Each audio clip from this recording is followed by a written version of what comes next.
Name is Abrar ul Haq. ஷார்ட்டா எல்லாருமே வந்து அப்ரார்னு கூப்பிடுவாங்க.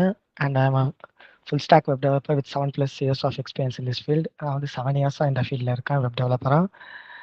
அண்ட் தென் வந்து கெரியர் லைன்ஸில் வந்து டெவலப்பராக இருக்கேன்.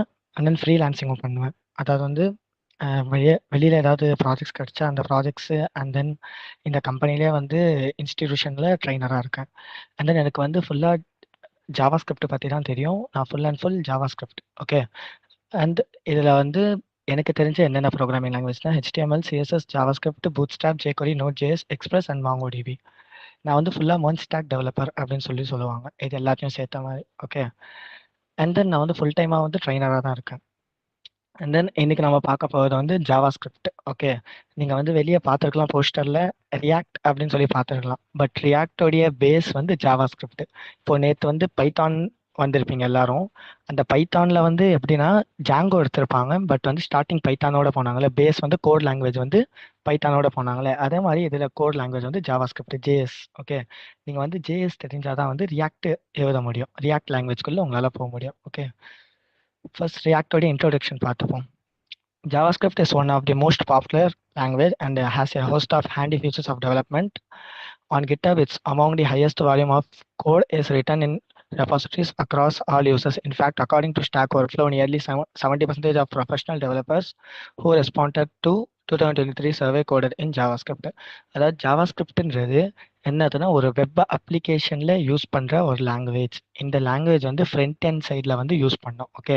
First of all front end என்ன, பேக் எண்ட் என்ன அப்படின்னு சொல்லி உங்களுக்கு ஒரு கிளியர் ஐடியா வேணும். கரெக்டாக? ஸோ ஃப்ரண்ட் என்ன என்னன்னா, நீங்கள் ஒரு வெப்சைட் போறீங்கன்னு வச்சுக்கோங்க. ஃபார் எக்ஸாம்பிள், இப்போ கெரியர் லைன்ஸ் அப்படின்னு சொல்லி எங்கள் வெப்சைட் போனீங்கன்னா, இந்த வெப்சைட்டில் உங்கள் கண்ணுக்கு முன்னாடி இது எல்லாமே தெரியுதுல்ல, இது எல்லாமே வந்து ஃப்ரண்ட் எண்ட். அதாவது உங்கள் கண்ணுக்கு முன்னாடி welcome to carrier lines best professional training institute in India, இந்த லோகோ, இது எல்லாமே எழுதிருக்கோம்ல, இது எல்லாமே வந்து ஃப்ரண்ட் எண்டுக்குள்ளே வரும். ஓகே. உங்கள் கண்ணுக்கு முன்னாடி என்னென்ன தெரியுதோ இது எல்லாமே ஃப்ரண்ட் எண்டு. ஓகே. இப்போ பேக் என்ன என்ன அப்படின்னு சொல்லி சொல்கிறேன். பேக் என்ன என்னதுன்னா, இப்போ இங்கே ஒரு காண்டாக்ட் ஃபார்ம் இருக்குது, காண்டாக்ட் இருக்குது. ஓகே. இந்த காண்டாக்ட் ஃபார்மில் கெட் இன் டச் அப்படின்னு சொல்லி ஒன்று வச்சுருக்கோம். இந்த ஃபார்மை இப்போ நீங்கள் ஃபில் பண்ணி உங்கள் மெசேஜை போட்டு சப்மிட் கிளிக் பண்ண அப்புறமா உங்களுக்கு வந்து டேட்டாபேஸில் போயிட்டு சேவ் ஆகுதோ இல்லைனா வந்து ஒரு இமெயில் போகுதோ, அது எல்லாமே வந்து நீங்கள் இங்கே சப்மிட் தரது மட்டும்தான் உங்களுக்கு தெரியும். ஓகேவா? அது வந்து இந்த கெரியர் லைன்ஸோடைய ஓனருக்கு எப்படி போய் சேருதுன்னு சொல்லி உங்களுக்கு தெரியாது. அதுக்கு நடுவில் நடக்கிற ப்ராசஸ் இருக்குது பார்த்தீங்களா, அதுதான் வந்து பேக் எண்ட். அதாவது உங்கள் கண்ணுக்கு தெரியாமல் சில ப்ராசஸ் நடக்கும்ல, அதான் வந்து பேக் எண்டு. நீங்கள் கிளிக் பண்ண உங்களுக்கு என்ன தெரியும், ஜஸ்ட் இங்கே கிளிக் பண்ணுறீங்க, அவ்வளோதான் உங்களுக்கு வந்து தெரியும். ஃப்ரண்ட் எண்ட் என்ன, பேக் எண்ட் என்ன. பேக் எண்ட் வந்து ஜஸ்ட் கிளிக் பண்ணும்போது அங்கே நடக்கிற ப்ராசஸ். இன்னும் கிளியராக சொல்லணும்னா, உங்களுக்கு வந்து ஹோட்டலுடைய எக்ஸாம்பிள் சொல்லலாம். ஓகே.